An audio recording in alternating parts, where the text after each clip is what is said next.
Halo semuanya, di video kali ini saya akan menjelaskan mengenai efek toksik suatu zat. Video ini dibuat untuk memenuhi tugas mata kuliah toksikologi. Sebelumnya, saya akan menjelaskan mengenai pengertian dan efek toksisitas. Pengertian toksisitas merupakan kemampuan bahan kimia untuk menyebabkan kerusakan. Proses pengrusakan ini baru terjadi apabila target organ telah menumpuk satu jumlah yang cukup dari agen toksik ataupun metabolitnya. Efek toksisitas sangat bervariasi dalam sifat, organ, sasaran, maupun mekanisme kerjanya. Efek toksik dapat berubah karena berbagai hal seperti perubahan absorpsi, distribusi, dan ekskresi zat kimia, peningkatan atau pengurangan biotransformasi, serta perubahan kepekaan reseptor pada organ sasaran. Untuk poin yang pertama yaitu ada prinsip umum efek toksik. Terdapat dua aspek yang harus diperhatikan dalam mempelajari interaksi antara zat kimia dengan organisme hidup, yaitu kerja toksin pada suatu organisme atau biasa disebut aspek toksikodinamik dan pengaruh toksin terhadap organisme atau aspek toksikokinetik. Suatu kerja toksik pada umumnya merupakan sederetan hasil dari sederetan proses fisika, biokimia, dan biologik yang sangat rumit dan kompleks. Proses ini umumnya dikelompokkan dalam 3 fase, yaitu fase eksposisi, fase toksikokinetik, dan fase toksikodinamik. Yang pertama yaitu ada fase eksposisi. Fase eksposisi merupakan kontak suatu organisme dengan zat asing atau xenobiotika, pada umumnya kecuali radioaktif, hanya dapat terjadi efek toksik atau farmakologi setelah xenobiotika terabsorpsi. Umumnya hanya toksin yang berada dalam bentuk terlarut, terdispersi molekular, dapat terabsorpsi menuju sistem sistemik. Yang kedua yaitu ada fase toksikokinetik. Toksikokinetik juga biasa disebut dengan farmakokinetik, yang merupakan ilmu yang mempelajari kinetika zat toksik atau pengaruh tubuh terhadap zat toksik. Toksikokinetik ini terdapat 4 fase, yaitu absorpsi, distribusi, mekanisme, dan ekskresi. Absorpsi merupakan proses masuknya xenobiotika dari tempat kontak ke dalam sirkulasi sistemik tubuh. Distribusi merupakan peristiwa di mana xenobiotika yang terabsorpsi berpindah dari sirkulasi sistemik ke dalam bagian tubuh yang lain. Sedangkan metabolisme itu merupakan proses di mana xenobiotika yang masuk ke dalam tubuh akan diperlakukan oleh sistem enzim tubuh, sehingga senyawa tersebut mengalami perubahan struktur kimia. Dan ekskresi merupakan proses terakhir di mana xenobiotika dikeluarkan dalam bentuk asalnya maupun sebagai metabolitnya. Yang terakhir yaitu ada fase toksikodinamik. Fase toksikodinamik adalah interaksi antara toksin dengan reseptor atau tempat kerja toksik dan juga proses-proses yang terkait, di mana pada akhirnya muncul efek toksik. Interaksi toksin reseptor umumnya merupakan interaksi yang bolak-balik atau reversibel. Selain interaksi reversibel, terkadang terjadi pula interaksi tak bolak-balik atau irreversibel. Dalam fase ini terdapat interaksi toksin dengan reseptor dan mekanisme kerja efek toksik. Pada interaksi toksin dengan reseptor, umumnya dapat disamakan dengan prinsip kunci dan anak kunci. Letak reseptor, neuron atau hormon, umumnya di membran sel dan terdiri dari suatu protein yang dapat merupakan komplement kunci daripada struktur ruang dan muatan ionnya dari hormon bersangkutan. Untuk mekanisme kerja efek toksik, seperti pada reaksi biotransformasi umumnya, tidak akan berlangsung tanpa pertolongan enzim. Interaksi xenobiotika terhadap enzim yang mungkin mengakibatkan menghambat atau justru mengaktifkan kerja enzim. Tidak jarang juga interaksi xenobiotika dengan sistem enzim dapat menimbulkan efek toksik. Selanjutnya yaitu ada spektrum efek toksik. Berbagai jenis efek toksik dapat dikelompokkan menurut organ sasarannya, mekanisme kerjanya, atau ciri-ciri lain. Yang pertama yaitu ada efek lokal dan sistemik. Efek lokal ini dapat diakibatkan oleh senyawa kuastik, misalnya pada saluran pencernaan, bahan korosif pada kulit, serta irigasi gas atau uap pada saluran nafas. Efek lokal ini menggambarkan perusakan umum pada sel-sel hidup. Kemudian ada efek berpulih dan nirpulih. Efek toksik disebut berpulih atau reversibel jika efek itu dapat hilang dengan sendirinya. Sebaliknya, nirpulih atau irreversibel akan menetap atau justru bertambah parah setelah pejaan toksikan dihentikan. Efek nirpulih diantaranya karsinoma, mutasi, kerusakan saraf, dan sirosis hati. Yang ketiga yaitu ada efek segera dan tertunda. Banyak toksikan menimbulkan efek segera, yaitu efek yang timbul segera setelah satu kali pejaan. Contohnya, keracunan sianida. Sedangkan efek tertunda timbul beberapa waktu setelah pejaan. Yang keempat yaitu ada efek morfologis, fungsional, dan biokimia. Efek morfologis berkaitan dengan perubahan bentuk luar dan mikroskopis pada morfologi jaringan. Pada efek fungsional, biasanya berupa perubahan berpulih pada fungsi organ sasaran. Dan yang dimaksud efek biokimia adalah efek toksik yang tidak menyebabkan perubahan morfologis. Contohnya, penghambatan enzim kolinesterase setelah pejaan insektisida organofosfat dan karbamat. Kemudian yaitu ada reaksi alergi dan idiosinkrasi. Reaksi alergi terhadap toksikan disebabkan oleh sintetisasi sebelumnya oleh toksikan itu atau bahan yang mirip secara kimiawi. Reaksi idiosinkrasi didasari oleh faktor keturunan yang menyebabkan reaktivitas abnormal terhadap bahan kimia tertentu. Dan yang terakhir yaitu ada respon bertingkat dan respon kuantal. Pengaruh terhadap berat badan, konsumsi makanan, dan penghambatan enzim merupakan contoh respon bertingkat. Dan sedangkan mortalitas dan pembentukan tumor adalah contoh dari respon kuantal. Reaksi ini mengikuti kurva hubungan dosis respon. Yang ketiga yaitu ada dampak efek toksik. Dampak atau wujud efek toksik yaitu perubahan atau gangguan. Perubahan atau gangguan ini dapat terjadi pada perubahan gangguan biokimia sel, perubahan fungsional, serta perubahan struktural. Pada perubahan atau gangguan biokimia sel, efek dari zat xenobiotika dalam tubuh mungkin dapat menyebabkan perubahan kimia dari sel, seperti peningkatan atau pengurangan aktivitas transport elektron, sintesis protein dengan gangguan sistem hormonal. Pada perubahan fungsional, interaksi antara zat toksik dengan reseptor dapat mempengaruhi fungsi organ-organ tertentu, seperti terjadinya anoksia, gangguan pernafasan, gangguan sistem saraf pusat, hipotensi dan hipertensi, serta hiperglikemi atau hipoglikemi. Pada perubahan struktural, ada degenerasi, proliferasi, serta inflamasi. Degenerasi adalah pengecilan atau pengurangan jumlah organela dalam sel, seperti atrofi dan nekrosis.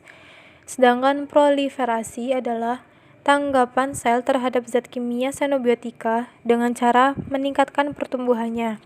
Proliferasi dibedakan dengan hipertrofi atau respon yang berkaitan dengan pembesaran sel, dan hiperplasi atau respon proliferasi yang berkaitan dengan pertumbuhan jumlah sel.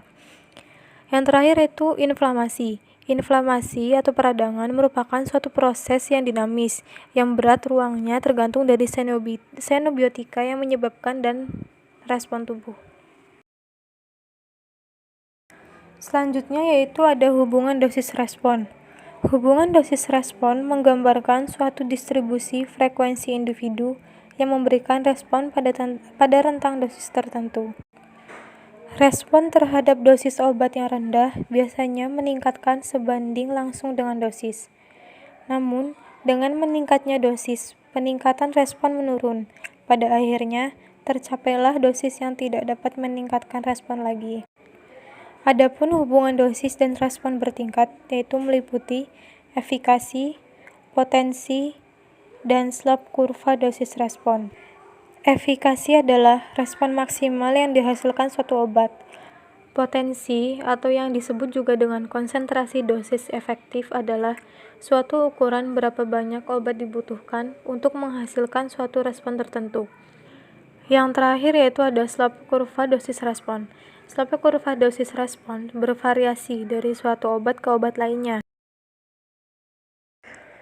Variabel hubungan dosis intensitas efek obat berupa sederhana yang menunjukkan hubungan dosis intensitas efek obat selalu mempunyai 4 variabel karakteristik, yaitu ada potensi, kecuraman, efek maksimal, dan variasi individual. Yang terakhir ada faktor-faktor yang mempengaruhi efek toksik. Pada faktor-faktor ini terdapat beberapa faktor, yaitu faktor penentu resiko pada fase eksposisi. Di antaranya ada dosis, serta keadaan dan kebersihan tempat kerja dan perorangan. Dan yang terakhir, keadaan fungsi organ yang kontak. Faktor yang kedua yaitu ada faktor penentu resiko pada fase toksikokinetik. Faktor ini meliputi sifat keasaman dari suatu zat, pH, dapat mempengaruhi absorpsi suatu zat, keadaan fungsi organ yang berperan pada ekskresi dan detoksifikasi, eksposisi sebelumnya, dan faktor genetik dan keturunan. Dan faktor yang terakhir yaitu ada faktor penentu resiko pada fase toksikodinamik. Faktor ini meliputi perbedaan kepekaan seseorang seperti umur, jenis kelamin, dan kehamilan, dan perbedaan karena faktor genetika dan keturunan serta eksposisi sebelumnya.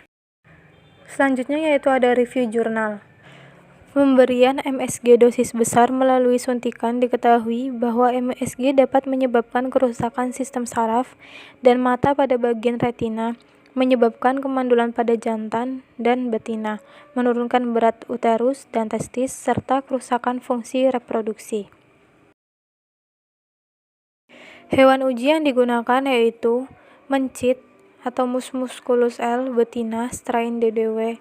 Umur mencit perlakuan 12 minggu dengan kisaran berat badan 25-30 gram. Bahan uji yang digunakan yaitu berupa serbuk monosodium glutamat atau MSG.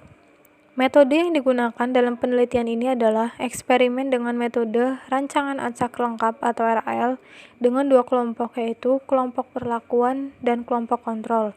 Perlakuan terdiri dari satu faktor, yaitu dosis bahan yang digunakan. Selanjutnya yaitu ada hasil dan pembahasan. Yang pertama yaitu hasil pada pengaruh pemberian MSG terhadap perataan penampilan organ reproduksi induk mencit dan keadaan fetus hidup selama 0 hingga 16 hari kehamilan.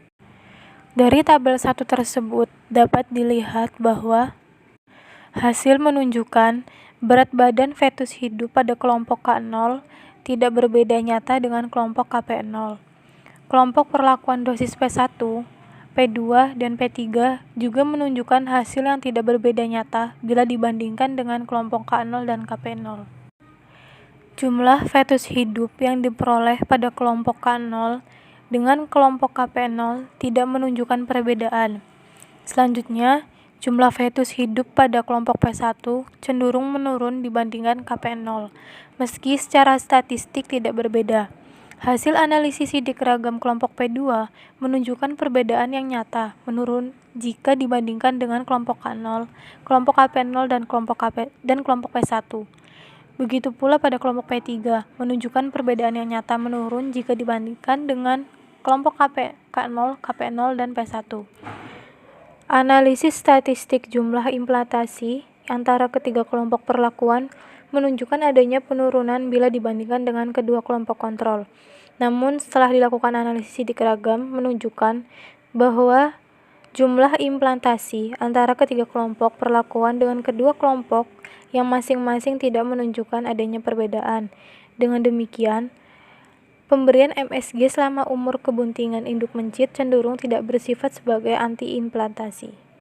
Dan dari tabel tersebut dapat dilihat bahwa jumlah korpus luteum dari ketiga kelompok perlakuan cenderung mengalami peningkatan jika dibandingkan dengan kedua kelompok kontrol. Dan jumlah korpus luteum tertinggi terdapat pada P3 dan menunjukkan peningkatan jika dibandingkan dengan K0, KP0, P1, dan P2.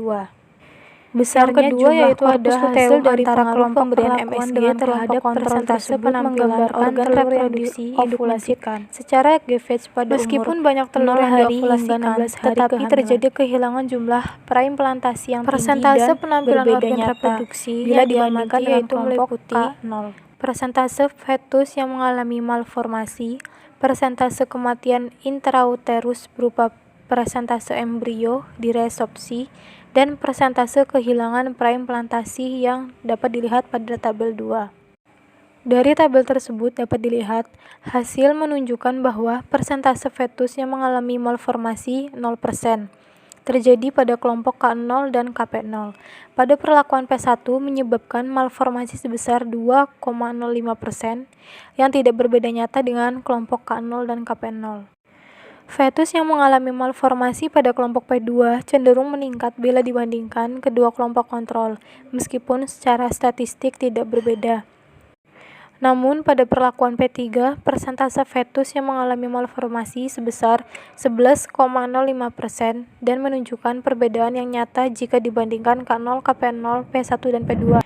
Hasil perhitungan menunjukkan bahwa persentase kematian intrauterus hanya berupa embrio diresorpsi, yang menunjukkan adanya peningkatan embrio diresorpsi baik pada kedua kelompok kontrol maupun kelompok perlakuan.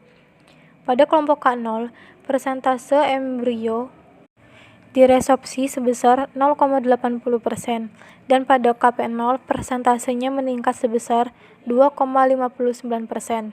Tetapi berdasarkan hasil uji statistik tidak berbeda. Hal ini mungkin disebabkan karena faktor internal dari induk mencit itu sendiri atau juga terjadi secara alami. Pada perlakuan P1, persentase embrio diresorpsi sebesar 5% dan menunjukkan hasil yang tidak berbeda nyata dengan kelompok K0 dan KP0.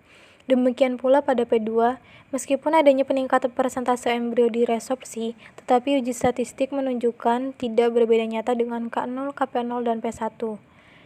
Namun pada P3 persentase embrio diresorpsi sebesar 8,67% dan menunjukkan perbedaan yang nyata jika dibandingkan dengan K0, KP0, P1, dan P2. Ini berarti bahwa terjadinya peningkat persentase embrio diresorpsi tersebut sejalan dengan kenaikan dosis MSG yang diberikan. Dan yang terakhir yaitu hasil dari pengaruh pemberian MSG terhadap kejadian kelainan eksternal dan internal pada fetus mencit setelah induk diberi MSG secara GVH pada umur kehamilan 0 hari hingga 16 hari. Berdasarkan hasil pengamatan yang dilakukan, dapat dilihat pada tabel 3, kelainan mikroptalamia tidak dijumpai pada K0 dan KP0. Pada perlakuan P1, persentase munculnya kelainan mikroptalamia sebesar 1,11%.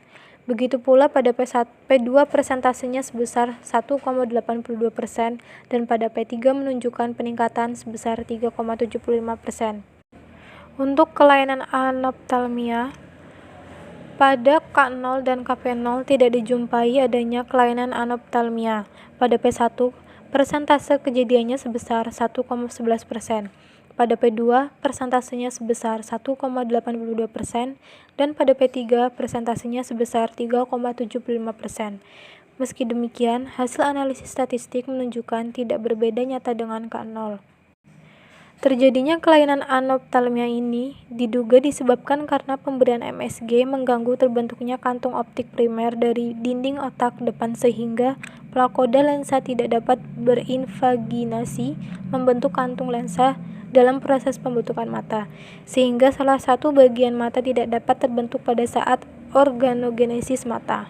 Untuk kelainan akorea, yang merupakan kelainan pada mata yang disebabkan karena salah satu bagian mata tidak mempunyai lensa mata. Kelainan ini tidak dijumpai pada K0, KP0, dan P1, sedangkan ditemukan pada P2, persentasenya sebesar 1,82% dan P3, dan menunjukkan perbedaan yang tidak nyata dari K0 dan KP0 dan P1. Dan untuk kelainan hidrocephalus, juga tidak dijumpai pada kelompok K0 dan KP0, tetapi pada P1 dan P2 persentasenya meningkat sebesar 2,22% dan 7,27%. meski tidak menunjukkan adanya perbedaan yang nyata dari kelompok K0 dan KP0. Sedangkan pada P3, persentasenya cenderung mengalami peningkatan yang cukup tinggi, sebesar 15,00%. Pemberian MSG pada induk mencit umur kehamilan 0 hari hingga 16 hari tidak mempengaruhi implantasi dan berat badan fetus hidup. MSG menyebabkan secara nyata penurunan jumlah fetus hidup, yang ditandai dengan peningkatan persentase kematian intrauterus berupa embrio yang diresorpsi. MSG menyebabkan secara nyata peningkatan persentase kehilangan praimplantasi serta meningkatkan secara nyata persentase fetus yang mengalami malformasi. Malformasi yang ditemukan pada fetus adalah malformasi eksternal berupa mikroptalmia, anoptalmia, dan akorea. Sedangkan malformasi internal berupa hidrosepalus. Dengan demikian dapat disimpulkan bahwa pemberian MSG pada induk mencit yang sedang hamil bersifat embriotostik dan teratogenik. Demikian dari video mengenai efek toksik suatu zat. Semoga dapat bermanfaat bagi kalian semua.